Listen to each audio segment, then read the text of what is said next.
नमस्कार, न्यूज 24 देख रहे हैं आप और आपके साथ मैं हूं सऊद मोहम्मद खालिद। बुलेटिन में सबसे पहले बात कोरोना पर इस वक्त की अपडेट की और आंकड़े डराने वाले हैं क्योंकि देश में कोरोना मरीजों की संख्या में रिकॉर्ड बढ़ोतरी हुई है, रिकॉर्ड उछाल आया है और बीते 24 घंटे में एक दिन में सबसे ज्यादा 4213 नए मामले सामने आए। 4200 से ज्यादा मामले बीते 24 घंटे में ही सामने आए हैं। यह अपने आप में एक दिन में सबसे ज्यादा नए मामलों का रिकॉर्ड है और बीते 24 घंटे में 97 लोगों की मौत भी हुई है। अब देश में कोरोना मरीजों की जो संख्या है वो बढ़कर 67,152 हो चुकी है, जबकि 2,206 लोगों की जान जा चुकी है। हालांकि इन सब के बीच जो 67,000 से ज्यादा मरीज हैं उनमें से 20,916 मरीज ठीक हुए हैं। तकरीबन 2100 मरीज ठीक भी हुए हैं, लेकिन एक्टिव जो मरीज हैं इस वक्त भी वो 44,000 से ज्यादा हैं, 44,029, क्योंकि 2200 से ज्यादा लोगों की मौत हुई है और तकरीबन 2100 लोग ठीक हुए हैं। तो अगर कुल 67,152 में से एक्टिव मरीजों की संख्या देखी जाए तो 44,029 है, लेकिन जो इस वक्त बीते 24 घंटे में 4200 से ज्यादा मामले सामने आए वो कहीं ना कहीं सरकार की चिंता बढ़ाने वाले हैं और कई सवाल भी इसके पीछे खड़े हो रहे हैं कि क्या लॉकडाउन 3 में जो तमाम रियायतें दी गई हैं, खासतौर पर शराब की दुकानों को खोलने की, कहीं रिकॉर्ड बढ़ोतरी उन सब की वजह से तो नहीं हो रही। पल्लवी झा मेरी सहयोगी इस वक्त मेरे साथ लाइव जुड़ रही है। पल्लवी, 4200 से ज्यादा मामले एक दिन में, ये जो आंकड़ा है, ये जो स्थिति है, ये डराने वाला है। कहीं ना कहीं आप कम्युनिटी ट्रांसमिशन से बच रहे थे, हम कोशिश कर रहे थे कि ये ना हो, लेकिन जिस तरीके से अब ना मामले सामने आ रहे हैं, क्या ऐसा तो नहीं कि हम कम्युनिटी स्प्रेड की तरफ बढ़ चुके हैं पूरी तरह से? देखिए साउथ, सबसे पहले तो जिस बात की चर्चा हम लगातार कर रहे हैं कि लगातार हम देख रहे हैं कि केसेस में बढ़ोतरी हो रही है। अगर हम पिछले 24 घंटों में देखें तो जो एक्टिव केस है उसमें बढ़ोतरी हुई है 2557 की, यानी कि जो हम कल देख रहे थे 41,000 और आज हम 44,000 जो देख रहे हैं आंकड़ा, अगर हम एक्टिव केसेस को माइनस करते हैं तो हमें एक्टिव केस जो दिखाई पड़ेंगे वो 2557 है। उसी के साथ साथ क्योर्ड पेशेंट भी देखना होगा क्योंकि क्योर्ड पेशेंट में भी 1500 से ऊपर की बढ़ोतरी हुई है और साथ ही साथ 57 जो लोग हैं वो 24 घंटे में उन लोगों की मौत हुई। तो ये कुल मिलाकर 4,213 का आंकड़ा बना देता है और जाहिर तौर पर ये चिंता का विषय इसलिए भी सरकार के सामने है क्योंकि लॉकडाउन में हम अब लगातार देख रहे हैं कि अब ढील दी जा रही है और ढील दी जा रही है और केसेस जिस तरीके से लगातार बढ़ते जा रहे हैं वो सरकार के लिए चिंता है। हालांकि लगातार सरकार यही कोशिश कर रही है कि तमाम तरह के गाइडलाइन सामने ला रही है, फिजिकल डिस्टेंसिंग को लगातार कह रही है कि फिजिकल डिस्टेंसिंग मेंटेन करिए, मास्क पहनना मैंडेटरी कर दिया।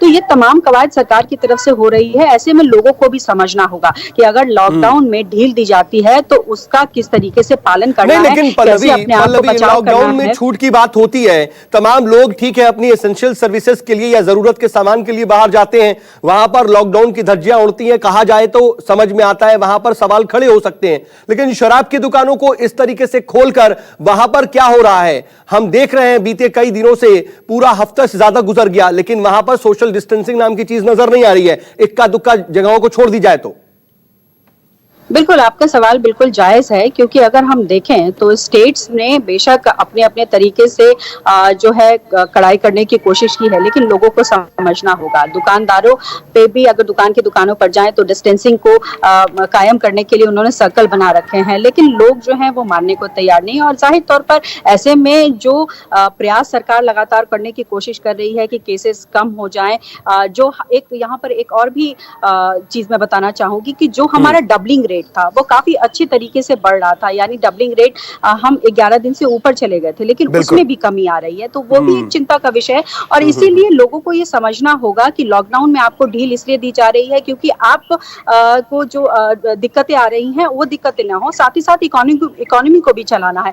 तो सारी चीजों को देखते हुए सरकार प्रयास जरूर कर रही है, लेकिन लोगों को ये समझना होगा कि जब तक जरूरत ना हो, जब तक आपको लगता नहीं है कि ये चीज जरूरी है, तब तक लेकिन लोगों को कैसे समझ आए, क्योंकि आज देख लिए, आज भी दिल्ली की सड़कों पर जब हम तस्वीरें देख रहे हैं तो सुबह से ही शराब की दुकानों में लंबी लाइनें नजर आ रही हैं। तो यह देखना होगा कि जान भी और जहान भी का जो कॉन्सेप्ट है उसको बेहतर तरीके से अमल में लाया जाए। हालांकि जो रिकवरी रेट है उसमें कहीं ना कहीं थोड़ी बेहतरी है, यह अपने आप में इन सब चीजों के बीच कहीं ना कहीं राहत देने वाली खबर है। बहुत शुक्रिया पल्लवी, तमाम जानकारी के लिए। आपका नजर बनाए रखिएगा। इन सब के बीच, कोरोना लॉकडाउन के बीच एक बड़ी खबर यह कि इंडियन रेलवे ने बड़ा फैसला किया है। 12 मई यानी कि कल से पैसेंजर ट्रेनें चलाने का फैसला किया गया है। फिलहाल नई दिल्ली रेलवे स्टेशन से 15 शहरों के लिए ट्रेनें चलेंगी और इन ट्रेनों की बुकिंग आज शाम 4 बजे से ऑनलाइन शुरू कर दी जाएगी। कल से ही ट्रेनें चलनी है और आज शाम 4 बजे से शुरू होंगी, लेकिन यह ख्याल रखिएगा कि प्लेटफॉर्म टिकट्स नहीं मिलेंगे, सिर्फ और सिर्फ ऑनलाइन बुकिंग ही हो पाएगी। ट्रेन का टिकट जो है आप काउंटर से नहीं ले पाएंगे। खास बात यह भी कि ये सभी एसी ट्रेनें होंगी जो कि स्पेशल ट्रेन के तौर पर चलेंगी। नई दिल्ली रेलवे स्टेशन से कहां कहां जाएंगी ये ट्रेनें, ये भी आप समझ लीजिए, जान लीजिए। डिब्रूगढ़ जाएंगी, अगरतला, हावड़ा, पटना, बिलासपुर, रांची, भुवनेश्वर, सिकंदराबाद, बेंगलुरु, चेन्नई, तिरुवनंतपुरम, मडगांव, मुंबई सेंट्रल, अहमदाबाद और जम्मू तवी के लिए ट्रेनें खुलेंगी। ये सभी ट्रेनें लिमिटेड स्टॉपेज के साथ चलेंगी। खास जगहों पर ही इनके स्टॉपेज होंगे। हर जगह जो आमतौर पर पहले जो ट्रेनें चलती थीं उस तरह का स्टॉपेज इनमें नहीं होगा, क्योंकि ये जो तमाम ट्रेनें हैं 15, ये एक तरह से स्पेशल ट्रेनों की कैटेगरी में स्पेशल ट्रेनों की तरह चलाई जाएंगी। कंफर्म टिकट वाले ही यात्री इसमें यात्रा कर पाएंगे। कोई वेटिंग टिकट नहीं होगा, टिकट भी वेटिंग जारी नहीं किया जाएगा, ना ही कोई वेटिंग टिकट से सफर कर पाएगा। स्टेशन पर यात्रियों को 2 घंटे पहले पहुंच जाना होगा। सभी यात्रियों की थर्मल स्क्रीनिंग के बाद ट्रेन में एंट्री की जाएगी। ट्रेन में कैटरिंग की जो सर्विस है वो नहीं होगी, आपको अपना ही खाने पीने का सामान ले जाना होगा। इसके अलावा श्रमिक एक्सप्रेस जो ट्रेनें हैं जो अभी चल रही हैं मजदूरों को ले जाने के लिए, वो भी अभी जैसे चल रही हैं वैसे चलती रहेंगी। बता दें कि रेलवे इतिहास में यह पहला मौका है जब पूरे भारत में ट्रेन की सर्विस बंद की गई है। कुंदन सिंह मेरे सहयोगी इस खबर पर मेरे साथ लाइव जुड़ रहे हैं। कुंदन, आप जो तमाम व्यवस्थाएं हैं, जाहिर सी बात है इसमें सिर्फ और सिर्फ इस फैसले के पीछे वजह यह है कि लोग अपने घरों तक पहुंच पाएं, जो जहां फंसे हुए हैं वो अपने अपने गंतव्य स्थान तक जा पाएं। लेकिन इसमें जो ख्याल रखा जा रहा है, जो एडवाइजरी है, कैसे आपको जाना है, कैसे दूरी बना के रखनी है, और क्या ये एसी जो ट्रेनें हैं उसमें जो टिकट्स हैं वो भी कुछ लिमिटेड रहेंगे कि ताकि सोशल डिस्टेंसिंग बनी रहे? बिल्कुल लिमिटेड रहेंगे, क्योंकि जो जितने सीट है उतने ही आप यात्री जा पाएंगे। और चूंकि सीट भी अमूमन कम रहेंगे, अगर आप थर्ड एसी के डब्बों की बात करें तो उसमें 72 सीटें होती है, लेकिन सोशल डिस्टेंसिंग मेंटेन करने के लिए इसमें 52 यात्रियों को लेके जाया जाएगा। और उसी तरह पूरे ट्रेन की कंपोजिशन देख लें, अभी आज ही तय हो जाएगा कि उस ट्रेन का क्या कंपोजिशन होगा। थर्ड एसी होगी, सेकेंड एसी होगी, जिसमें ऑलरेडी इतनी दूरी होती है कि 2 आदमी सोशल डिस्टेंसिंग मेंटेन कर सके। और इसके अलावा फर्स्ट एसी होगी। किराया क्या होगा, कल हमें बताया गया था कि ये प्रीमियम कैटेगरी की ट्रेन जो भारतीय रेलवे में चलती है, राजधानी, शताब्दी, दुरंतो, उस तरीके के किराया लिया जाएगा। और बहुत जल्द 15 ट्रेनें, आप 15 डेस्टिनेशन को जोड़ने वाली, आप इसे 30 ट्रेनें कह सकते हैं, क्योंकि दोनों तरफ से वैसा वर्षा चलेगी। एक ट्रेन अगर दिल्ली से पटना जाती है तो दूसरी ट्रेन पटना से आएगी। तो 30 ट्रेनें, आप 30 पेयर ऑफ से कल से शुरू हो जाएगी, जिसकी बुकिंग आज 4 बजे हो जाएगी। और भारतीय रेलवे में ये सिस्टम रहा है कि वेट लिस्टेड टिकट भी जारी किया जाता है, इस मान के कि कुछ लोग अपने टिकट अंतिम मोमेंट पे कैंसिल करा लेंगे तो वेट लिस्टेड को एडजस्ट कर दिया जाएगा। अगर वेट लिस्टेड कंफर्म भी नहीं होने के हालात में वो डब्बे में ट्रैवल कर लेते हैं, वो बिल्कुल मनाही रहेगी, बिल्कुल बंद रहेगी। और स्टेशन से प्लेटफॉर्म को उन्हीं यात्रियों को जाने दिया जाएगा जिनके पास वैलिड टिकट होगा। और मुझे लगता है कि दिल्ली में आजकल, खासकर चूंकि दिल्ली में कल से खुलेगी, तो दिल्ली सरकार और दिल्ली पुलिस भी उन लोगों को विशेष पास इशू करेगा, या वो यात्री सड़कों पर निकल सकते हैं अपने किसी सहयोगी के साथ, किसी और वाहन के साथ जो स्टेशन जा रहे हो, जिनके पास वैलिड टिकट हो, क्योंकि एक भी बड़ा स्टेशन ये तमाम जो प्रैक्टिकल चीजें हैं वो सोचने की कोशिश की जा रही है कि इस वक्त क्या क्या चीजें अमल में लाई जाएं, इंप्लीमेंट की जाएं। लेकिन आप नजर बना रखिएगा, आगे भी आपसे अपडेट के लिए जुड़ेंगे। फिलहाल के लिए बहुत शुक्रिया। इन सब के बीच बात लॉकडाउन 4 की। जी हां, सवाल यह कि क्या आज लॉकडाउन 4 को लेकर के कोई फैसला होगा, क्योंकि प्रधानमंत्री मोदी आज 5वीं बार मुख्यमंत्रियों के साथ बैठक करने वाले हैं वीडियो कॉन्फ्रेंसिंग के जरिए। ये बैठक जो है वो दोपहर 3 बजे होगी। और इस मीटिंग में लॉकडाउन पर आगे की रणनीति तय की जाएगी। बता दें कि इससे पहले जब चौथी बार मुख्यमंत्रियों के साथ बैठक की थी प्रधानमंत्री नरेंद्र मोदी ने, उस वक्त भी लॉकडाउन को लेकर के गहन बातचीत हुई थी। तमाम राज्यों के मुख्यमंत्रियों ने अपने अपने जगहों पर लॉकडाउन खोलने की भी मांग की थी कि हम अलग अलग जोन के हिसाब से लॉकडाउन में छूट दे सकते हैं। तो कुछ मुख्यमंत्रियों ने इस पर ऐतराज जताया था कि अभी लॉकडाउन नहीं खोलना चाहिए। लेकिन अब आज पांचवी बार एक बार फिर से प्रधानमंत्री नरेंद्र मोदी तमाम मुख्यमंत्रियों के साथ बैठक करेंगे। इसके बाद ही इसे बढ़ाने या ना बढ़ाने के बारे में फैसला होगा। कई राज्य इसे बढ़ाने के पक्ष में अभी भी हैं, खासतौर पर जैसे दिल्ली है या फिर महाराष्ट्र, और वहीं गुजरात की भी स्थिति ऐसी ही नजर आ रही है। बैठक में आर्थिक गतिविधियों को बढ़ाने पर भी बेहद जोर रखा जाएगा।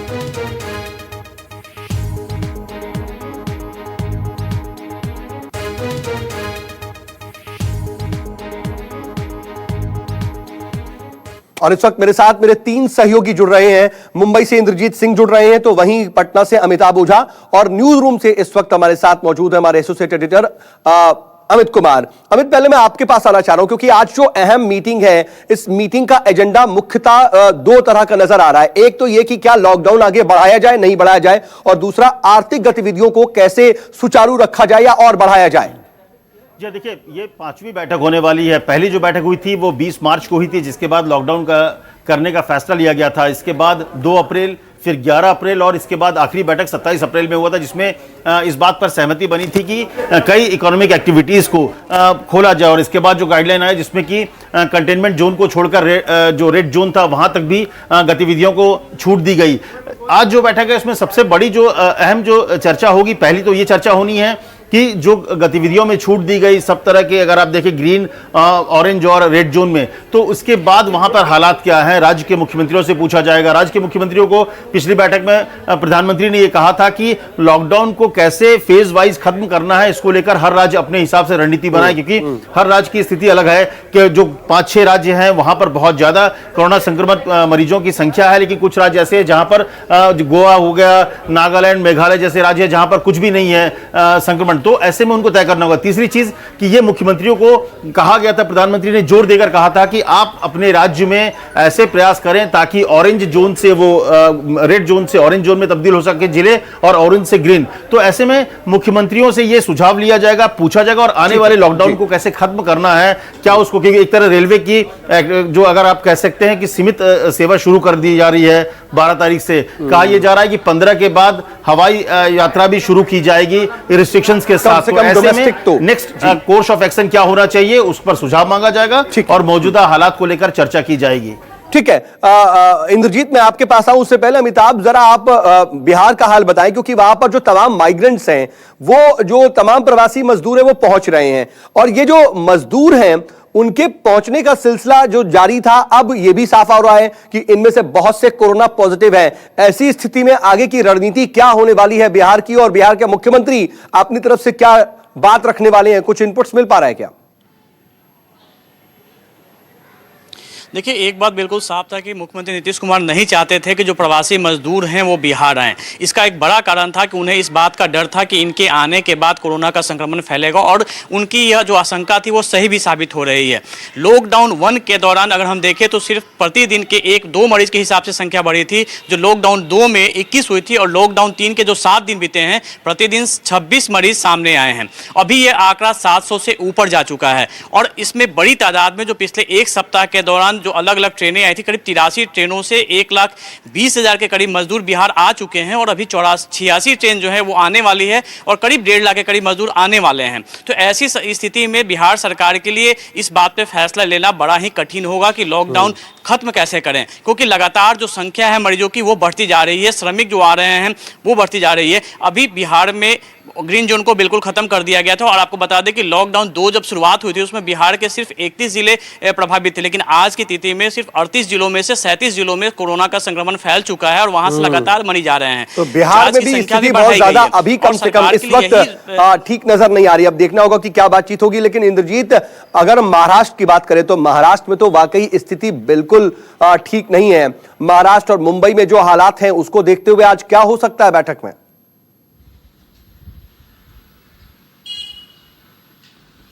जी बिल्कुल, महाराष्ट्र के लिए दो तरफ की चिंता है। एक तो जो कोरोना का प्रकोप बढ़ रहा है उसको कैसे कम किया जाए, और दूसरा कि महाराष्ट्र खासकर मुंबई जो आर्थिक राजधानी है तो कैसे उद्योग धंधों को फिर से पटरी पर लाया जाए। और मुंबई में जो हालात हैं उसको देखते हुए ऐसा नहीं लगता कि मुंबई में इतनी जल्दी जो उद्योग धंधे हैं उनको शुरू किया जा सकता है। दूसरे सरकार की सबसे बड़ी चिंता यहाँ पर है कि कैसे जो मजदूर पलायन कर रहे हैं उनको कैसे रोका जाए।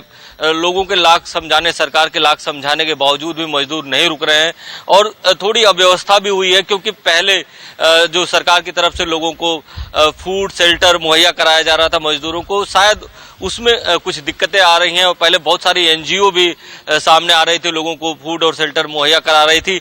इसके कारण शायद मजदूरों को उतनी दिक्कत नहीं हो रही थी। लेकिन अब जब ये तीसरी बार लॉकडाउन बढ़ा था और लगातार ये लॉकडाउन बढ़ने के कारण मजदूरों की जो समस्या है वो लगातार बढ़ती जा रही है, और अब मजदूर किसी भी हालत में अगर उनको फूड प्रोवाइड भी करवाया जा रहा है तो भी रुकने के लिए तैयार नहीं है और तेजी से पलायन कर रहे हैं। अगर महाराष्ट्र की बात करें तो मुंबई में सबसे ज्यादा केसेस है, मुंबई में लगातार केसेस बढ़ रहे हैं, लेकिन इसके आसपास की जो एमआईडीसी है उसमें सरकार चाहती थी कि जो उद्योग धंधे हैं वो खुले।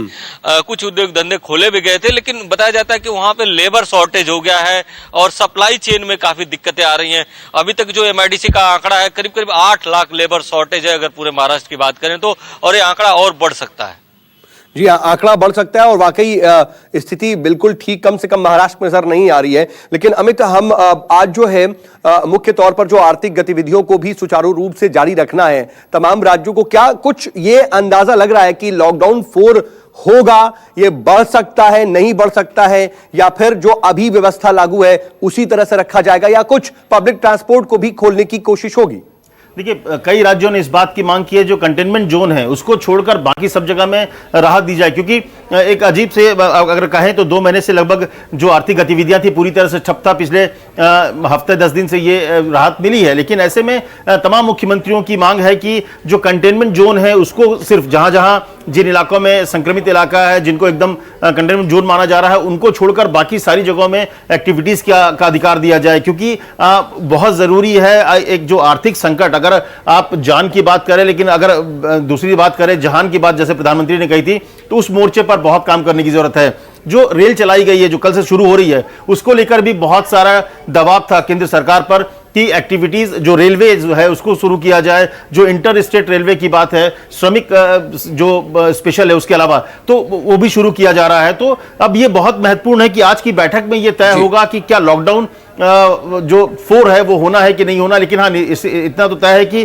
कई तरह की एक्टिविटीज को और बढ़ावा मिल सकता है। लेकिन साथ ही साथ लॉकडाउन के जब पिछली बार ही जब हम लोग गृह सचिव से बात कर रहे थे, उन्होंने कहा था कि लॉकडाउन इसलिए भी जरूरी कि एक मेंटल स्टेटस हो, ताकि बेवजह का लोग निकले नहीं, सिर्फ वही लोग निकले जो जिन्हें काम है। तो मुझे लगता है कि बैठक बहुत महत्वपूर्ण है। हर पहलू पर ध्यान देने की जरूरत है और सरकार की नजर इन्हीं पर है। आप नजर बना रखिएगा, आगे भी आपसे अपडेट के लिए जोड़ेंगे। फिलहाल के लिए आप सबका बहुत बहुत शुक्रिया। तो अब देखना होगा कि लॉकडाउन 3 को लेकर के जो रियायतें दी गई हैं, लॉकडाउन 4 के बारे में क्या बात होती है और लॉकडाउन 4 को लेकर के भी क्या रहती हैं। लेकिन इन सब के पीछे एक बड़ी खबर और बता दें कि केंद्रीय वित्त मंत्री निर्मला सीतारमण भी आज एक अहम बैठक करने जा रही हैं और दोपहर 3 बजे वो भी अब सरकारी बैंकों के प्रमुखों के साथ वीडियो कॉन्फ्रेंसिंग के जरिए हालात की समीक्षा बैठक करेंगी। इसमें बैंकों के क्रेडिट फ्लो के अलावा आरबीआई के घोषित मोरेटोरियम पर भी खास तौर पर चर्चा होगी। दरअसल ये बैठक कोरोना से प्रभावित अर्थव्यवस्था को उबारने की एक कोशिशों का हिस्सा है और इसमें कर्ज लेने वालों तक ब्याज दर में कमी का फायदा पहुंचाने और किश्तों के भुगतान के लिए बैंकों की ओर से मोहलत देने की योजना की प्रगति की भी समीक्षा की जाएगी।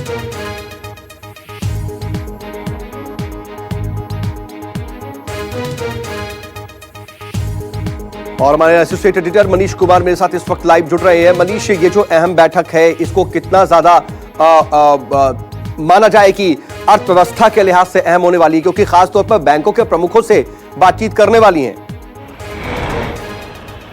देखिए, बहुत ही महत्वपूर्ण बैठक है सौद, क्योंकि आप देखिए उम्मीद की जा रही है कि इस हफ्ते सरकार जो है एक बड़ा राहत पैकेज MSME के लिए ऐलान कर सकती है, उसके परिप्रेक्ष्य में इसको देखा जाना चाहिए। आज जब सरकारी बैंकों के प्रमुखों के साथ जब वित्त मंत्री मुलाकात करेंगे, वीडियो कॉन्फ्रेंसिंग के जरिए उनसे बातचीत करेंगे, तो वो फीडबैक लेंगे कि किस तरीके से बैंकों ने अब जब कर्ज किस तरीके से वो दे रहे हैं कंपनियों को जो वर्किंग कैपिटल है, यानी कि कंपनियों को कामकाज के लिए अगर पूंजी उपलब्ध कराना है, वो किस तरीके से बैंक उपलब्ध करा रहे हैं, क्या उनका डेटा। साथ ही साथ जो है ये कहा जा रहा है कि MSME के यहाँ जो कर्मचारी काम करते हैं, सरकार चाहती है कि उनको क्रेडिट गारंटी स्कीम के तहत जो है बैंक पैसा मुहैया कराए, जिससे वो अपने कर्मचारी को सैलरी दे सकें, और उसकी गारंटी जो है वो सरकार देगी। अगर बैंक ये कर्ज देती है MSME को, उसकी गारंटी सरकार देगी बैंकों को कि अगर वो कर्ज डूबता है तो सरकार उसकी भरपाई करेगी।